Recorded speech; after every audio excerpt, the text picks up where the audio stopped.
నన్ను బలపరచు క్రీస్తు యందు నేను సమస్తము చేయగలను.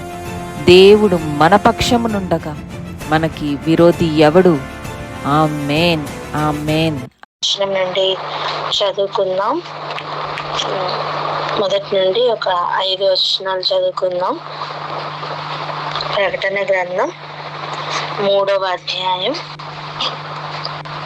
మొదటి నుండి 5 వచనాలు చదువుకుందాం. తీసిన వారు చదవండి.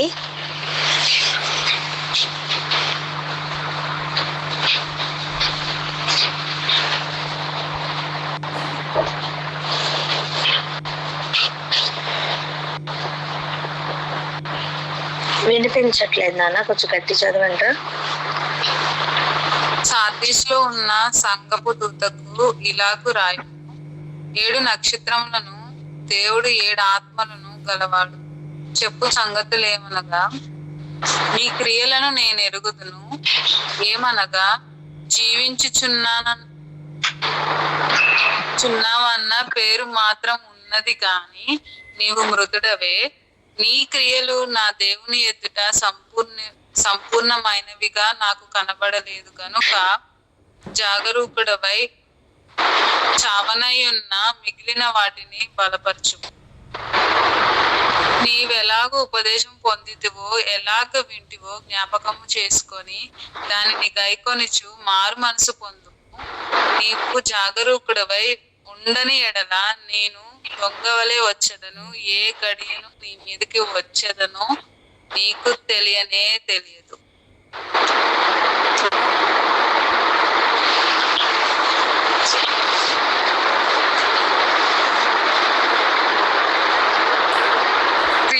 చదివిన 5 చదవమన్నారా? అయితే తమ వస్త్రములను అపవిత్రపరచుకొనని కొందరు సార్దీస్ లో నీ యొద్ద ఉన్నారు. వారు అర్హులు గనుక తెల్లని వస్త్రములు ధరించుకొని నాతో కూడా సంచరించెదరు.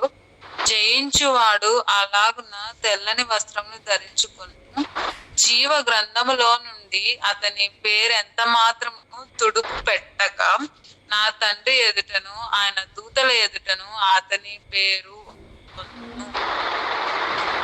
ఆమేన్. సో ఇక్కడ ప్రభు మనకి చెప్తున్న ఈ శ్రేష్టమైన మాటల్ని గమనిద్దాం. 7 నక్షత్రములను దేవుని 7 ఆత్మలను గలవాడు చెప్పు సంగతులేవనగా. ఎందుకు ఆయన ఈ నామంలో, లేకపోతే ఈ స్వభావంలో, లేకపోతే ఈ అథారిటీతో మాట్లాడుతున్నారు అంటే, అంత ఆయన ఆ నామంలో కనుక, లేదా ఆ అథారిటీలో ఆయన వర్క్ చేస్తున్నారని ఎందుకు చెప్తున్నారంటే, ఆయన ఆపరేట్ చేస్తున్న అధికారం యొక్క లెవెల్ మనకు అర్థం అవడం కోసం అలా ఆ నామములతో ఆయన చెప్తున్నారనమాట. ఇక్కడ 7 ఆత్మలను కలవాడు చెప్తున్న సంగతులు. దేవుని 7 ఆత్మల్లో ఏమేమి ఉన్నాయి? దేవుని యొక్క 7 ఆత్మలు ఏమిటేమిటి చెప్పండి. ఐడియా ఉందా దేవుని 7 ఆత్మలు ఏంటో? లేదా ఐజయా చాప్టర్ 11 చూడండి.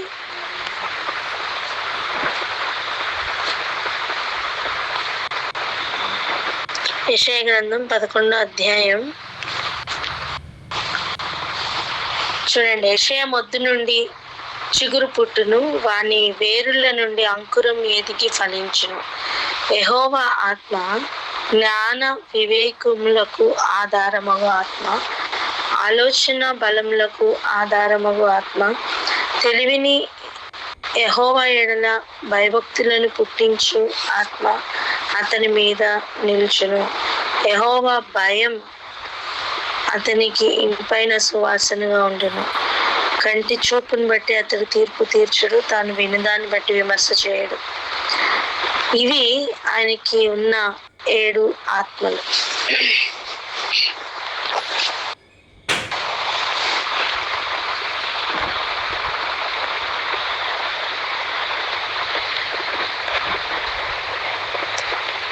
సో ఆయన 7 ఆత్మలను కలిగి, ఒక్క నిమిషం,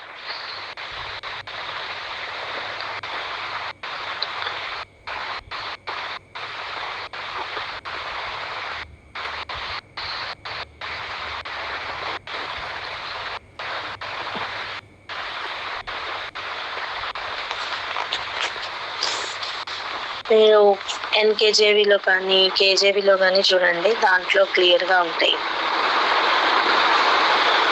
spirit of wisdom, understanding, spirit of council and might, spirit of knowledge and of fear of lord.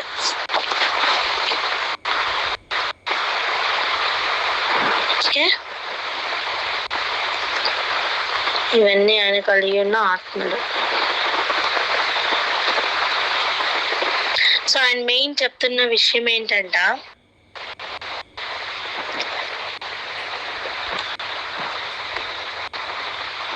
జాగ్రత్తగా ఉండమని చెప్తున్నారు, జాగరూకుడివై ఉండు అని చెప్తున్నారు. దేని విషయంలో? నీ దగ్గర వస్త్రములు ఎక్కడ కూడా పాడవకుండా ఉన్నవారు ఉన్నారు, అపవిత్ర పరచుకొనని వారు ఉన్నారు. అంటే వీరికి ఉన్న ప్రాబ్లం ఏమై ఉండాలి?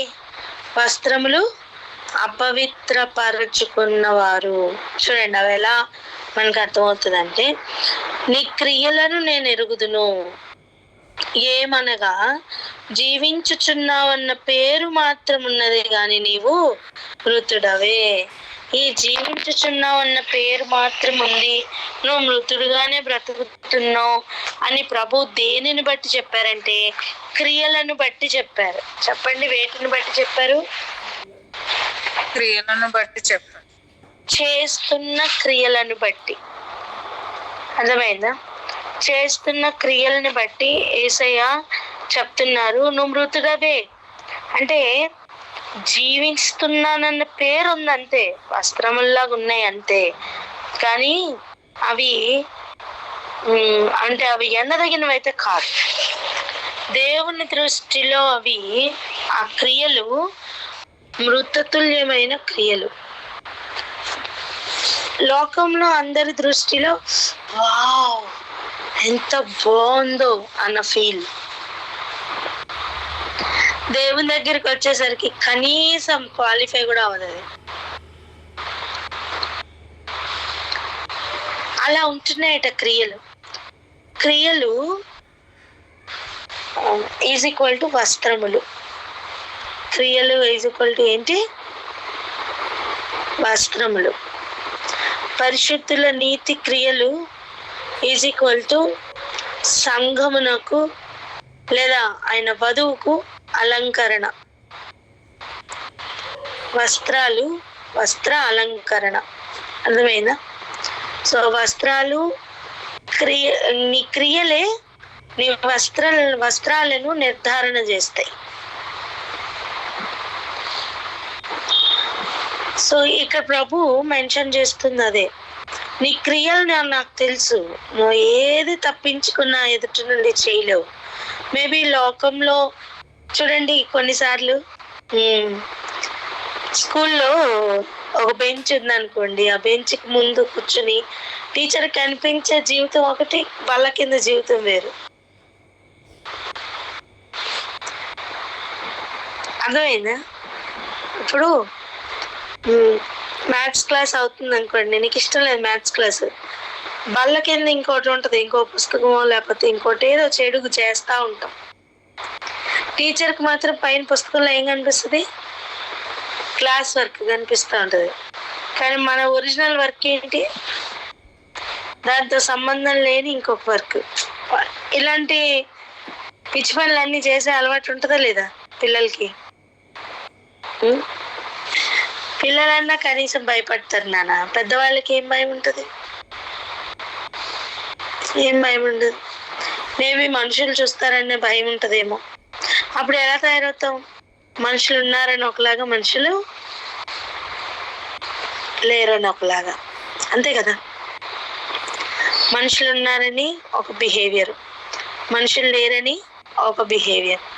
కానీ ప్రభు ఏమంటున్నారు తెలుసా? నీ క్రియలు నాకు ఫుల్ తెలుసు.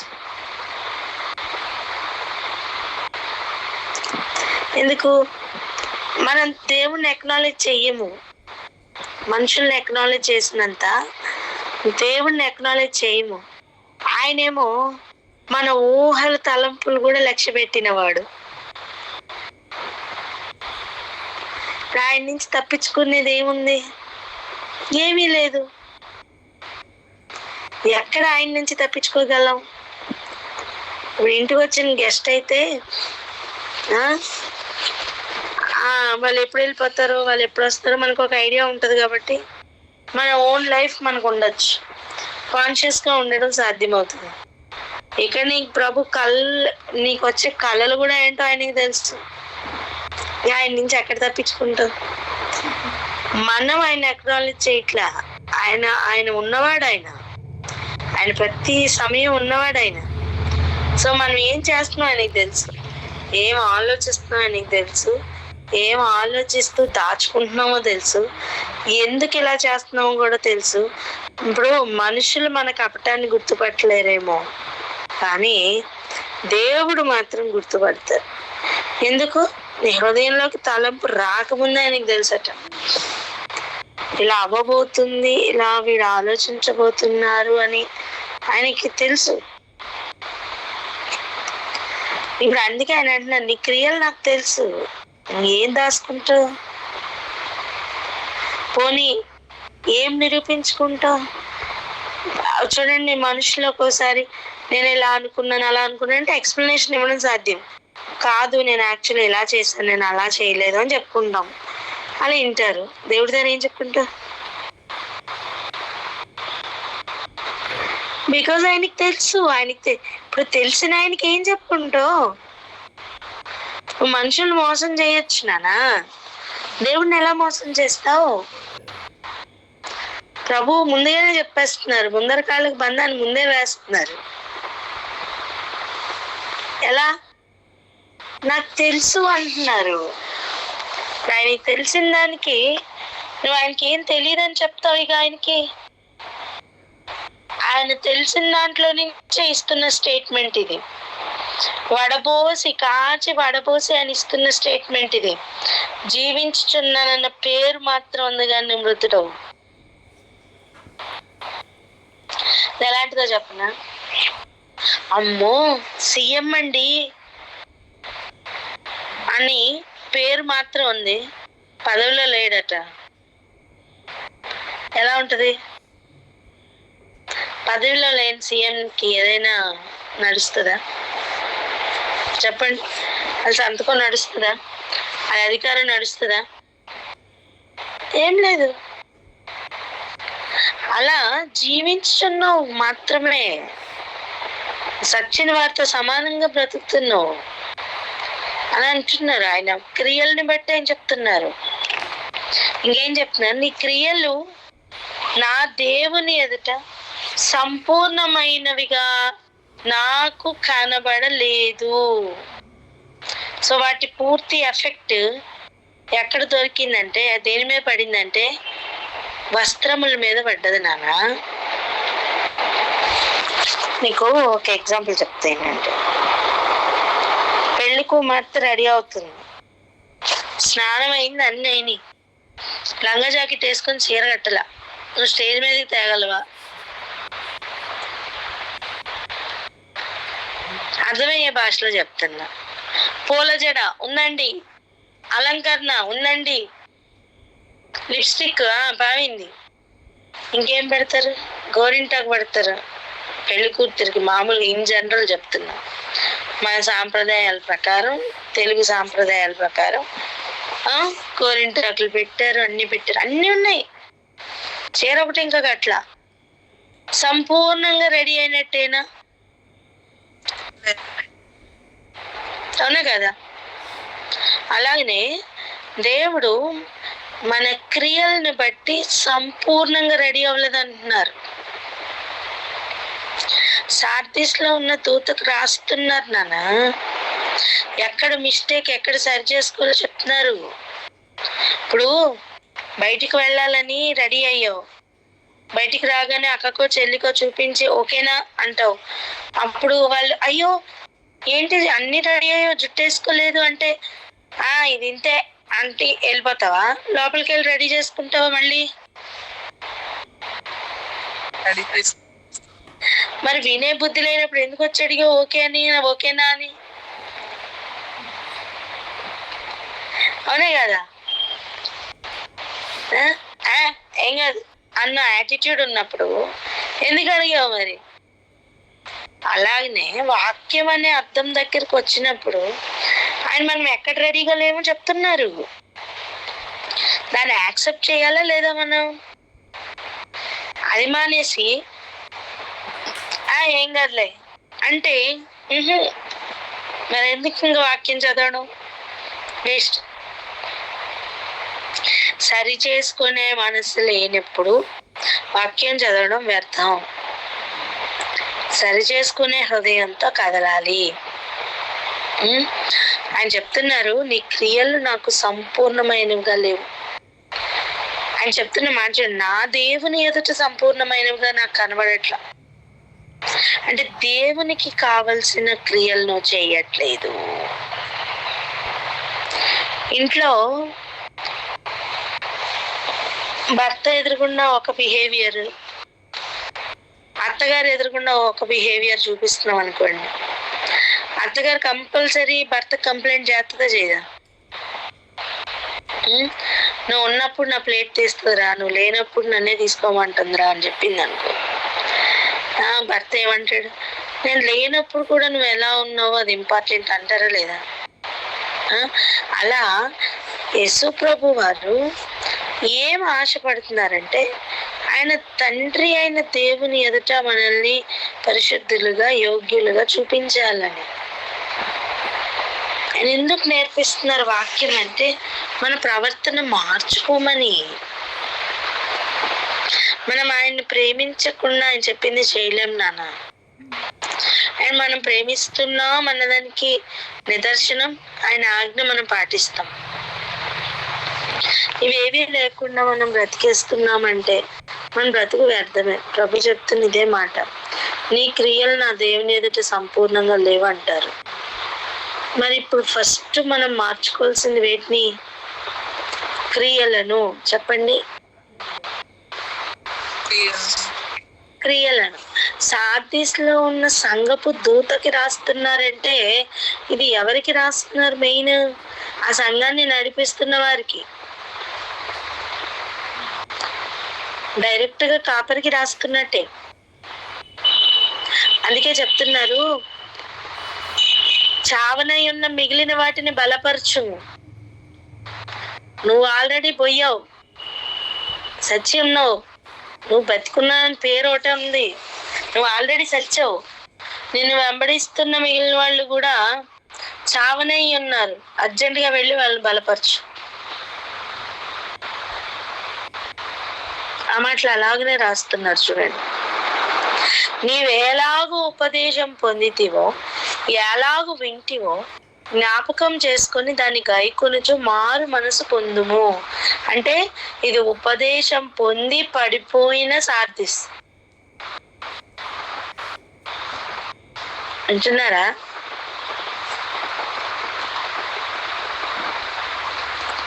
ఉపదేశం పొంది దానిని విని పడిపోయిన దూత అన్నారా? పడిపోయిన వ్యక్తి.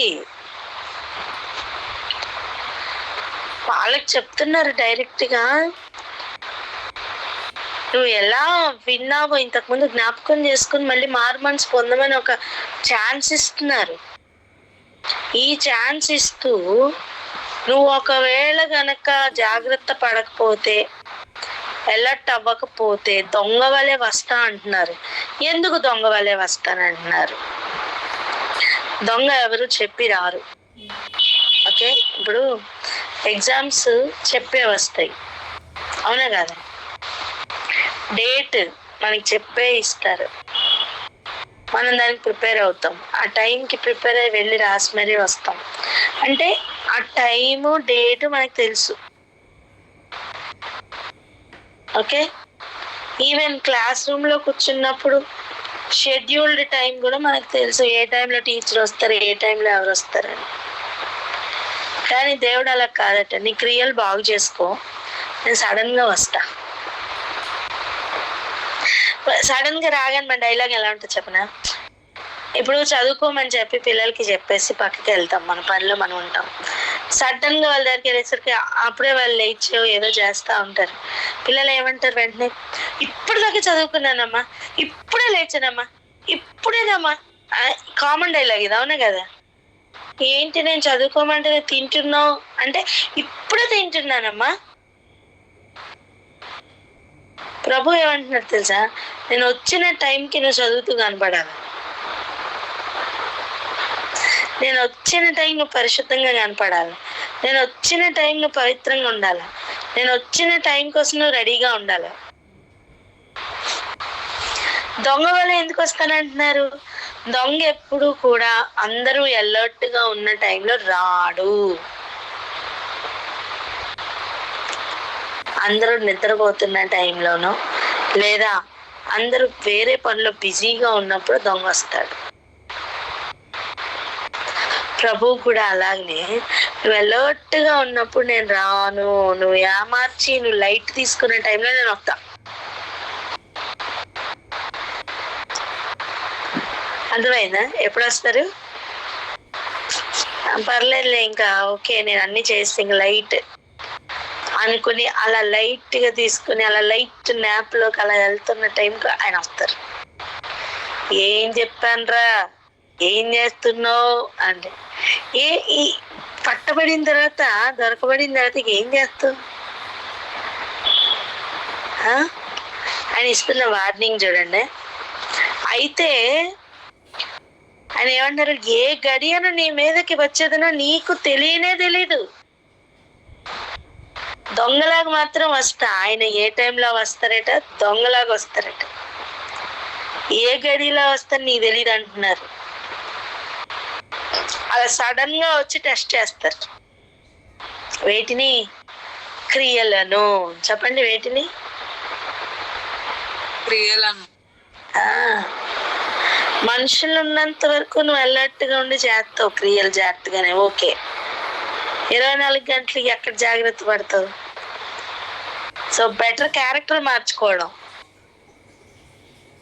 సో బెటర్ మారు మనసు పొందడం, ఎప్పుడు అదే చేస్తూ ఉండడం మంచిది. ఆమెన్. క్రియలు మార్చుకోమంటే వేటిని మార్చుకోమంటున్నారు? ఒకసారి ఆలోచించండి, పైనుంచి ఆలోచించండి. తలంపులు మారాలి, కంటి చూపు మారాలి, నోటి మాట మారాలి, వింటున్న దానిలో మార్పులు రావాలి, చేస్తున్న పనులు మారాలి, పోతున్న కాళ్ళు మారాలి. నేను ఇప్పుడే ఇటు వచ్చాను ప్రభా, నాట్ యాక్సెప్టెడ్. వెళ్ళొద్దన్న స్థలానికి ఎందుకు వెళ్ళావు అంటే ఏం చెప్తావు? ఇలా ఆయన ఏ గడియన వస్తారో తెలియదట. నేను ఇప్పుడే ప్రభా ఇలా పండుకున్నా, జస్ట్ ఇప్పుడే అంటే అప్పుడే ఆయన వస్తారు. ఏదేమైనప్పటికీ కూడా ఆయన చెప్తున్న ఇంకొక మాట, ఇంకో డేంజర్ మాట ఏంటి తెలుసా? అయితే తమ వస్త్రములను అపవిత్ర పరచు కొనని కొందరు సార్దీస్లో నీ యొద్ద ఉన్నారు. నువ్వు మారిపోయావు, నువ్వు పడిపోయావు, నీ దగ్గర ఉన్న వాళ్ళు కూడా చావడానికి రెడీగా ఉన్నారు. కానీ చచ్చిపోకుండా వారి క్రియలను కాపాడుకుంటూ జీవించి ఉన్నవారు ఉన్నారు. సో వాళ్ళు తెల్లని వస్త్రాలు ధరించుకోవడానికి అర్హులు. సో వాళ్ళు ధరించుకుని ఆ వస్త్రాలు ధరించుకుని నాతో కూడా సంచరించెదరు. అర్థం? అలంకరింపబడిన పెళ్లి కుమార్తె గుంపుల వాళ్ళు ఉంటారు. ఆమెన్. జయించువాడు అలాగున తెల్లని వస్త్రములు ధరించుకొను, జీవ గ్రంథంలో నుండి అతని పేరు ఎంత మాత్రము తుడుపు పెట్టబడదట. అంటే అపవాది వచ్చి వాడు ఇలా చేశాడు ఇలా చేశాడు, ఇంకా జీవగ్రంథంలో వాడి పేరు ఉండడానికి వీళ్ళని ఎంత క్లెయిమ్ చేసినా వాడి పక్క వాదన కూడా వాడి పేరు తీయడానికి పనిచేయదు అనమాట. అపవాది కంటే అపోజిషన్, పెద్ద అపోజిషన్ ఇంకేముందండి? ఏం లేదు. ఇంకా చెప్తున్నమాట, నా తండ్రి ఎదుటను ఆయన దూతల ఎదుటను అతని పేరు ఒప్పుకొందును. ఇది చాలా ముఖ్యమైన ఘట్టం. ఇది ఈ ఏరియా జయించవలసిన ఏరియా. ఆయన మన నామమును ఒప్పుకునే ఒక సందర్భం. చూడండి, గ్రాడ్యుయేట్ అయిన తర్వాత కాన్వకేషన్ చేస్తారు చూసారా, ఆర్డినేషన్ ఉంటుంది. దానికంటే గొప్పది అంటున్నా నేను.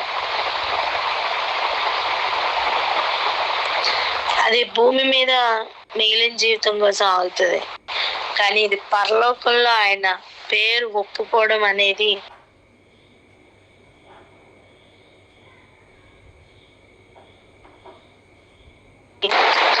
అర్థమైందా? సో ఇక్కడే ఆగి ప్రార్థన చేద్దాం. దేవుడు తను ఎంత అంటే ఏ ఏరియాలో బాగు చేసుకోవాలో చూపిస్తున్నారు.